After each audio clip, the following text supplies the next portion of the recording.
in Indianapolis, you've got a young quarterback whose growth was stunted due to injury last year, and Anthony Richardson now getting the reps he sorely needs. I mean, the reps that he sorely needs, and showing some inconsistent play, to say the least, with the latest example being that awful throw he tossed towards the end of the first half in Houston that cost him 7 points.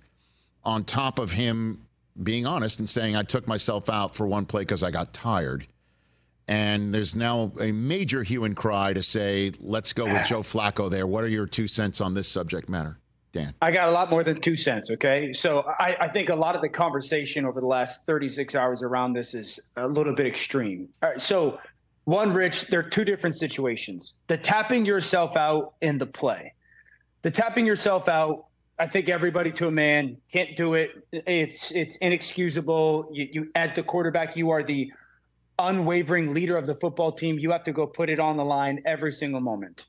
I disagreed with what he does in that moment. I don't think he needs to get benched for it. I do think he needs to grow up from it. I do think he needs to mature from it and kind of feel and understand the gravity of that role. And hopefully that's a big turning point of his career. I've seen a lot of people say bench him. I disagree with that. I think that's way too extreme. Now the play, because these are 2 different conversations. Mm-hmm. The Colts are in a tough spot, Rich. It is fair to say that it's better right now for this team in this moment to have Joe Flacco as their starting quarterback. Yes, that is fair because Joe is right now a more consistent player. It's also at the same time necessity that he plays. He has not played much football since high school, let alone college. He has to develop. He can't Trey Lance this. He can't go years and years and years without playing football. The only way at that spot to get better is being in those game environments. He's playing catch-up reps-wise. There's been roller coaster performance this year. There's questions I've had of 2 weeks ago. I watched, why aren't you playing better? Why aren't you developing? This is the Miami game. Mm-hmm. And then this past week when he has the terrible box score, I actually think he plays significantly better than the box score shows. I'm going to do a tape on NFL Live today. Realistically, Rich, there are 6 throws that he makes in that game that all 6 can and should be caught. And all 6 of them are probably another 200 yards and 3 touchdowns. No one just made a play outside of Josh Downs one time. So again, I don't think it's a perfect, it's the perfect answer for the situation for the Colts. But I do think this weekend's performance on tape was so much better than what the end result box score said. That said, if you put Kevin O'Connell of the Vikings coming off of 2 losses in 5 days, if you put him on sodium pentothal right now and asked him, wouldn't you want Anthony Richardson to keep at it instead of Joe Flacco for Sunday night? He'd say, absolutely. I'd love for the Colts to try to keep developing this guy. He doesn't want to see Flacco. He'd put the kid out there again, Dan, right? I mean, don't you think anybody would? Because I think right now for this team, in the perfect world, you would have Joe starting.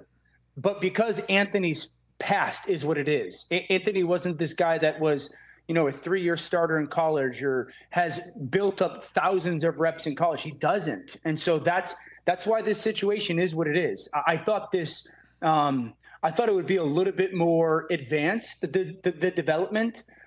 Bomani Jones reacted because I sent out on Twitter today, Rich, hey, the tape is significantly better. And I thought he brought up a fair question. He said, okay, but this is the same stuff that was being said about him in college. How come it continues to happen?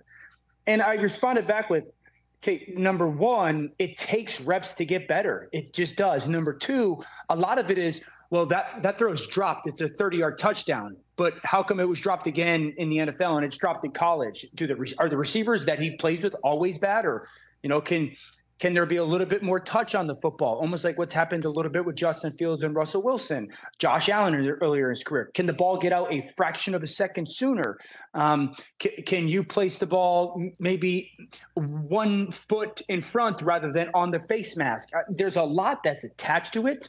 That the young man, you certainly see flashes, but I still believe he's got to play. Now he's got to do the work. I have no idea if he is. I'm not in the building, but he's got to do the work on a day-to-day grind basis for sure. The Colts are benching Anthony Richardson, and you think that is what? A mistake? I don't know. No, because I get it. You got to win. I understand that you want to win. It's going to hinder his development. It absolutely is going to hinder his development. I think I don't know if it's attached for Shane Steichen, their head coach. Is it attached to the play or is it attached to that moment? We got to get that answer. I do think that it's hard for him to continue to develop the in-game skills needed to play at a higher level if he's not playing. And I think that the Shane is realizing, I got a good enough team. Like, we can go win ball games. And right now, he believes that Joe is probably better suited to go get that done. Catch the Rich Eisen Show every single day on the Roku Channel, 12 to 3 Eastern, for free.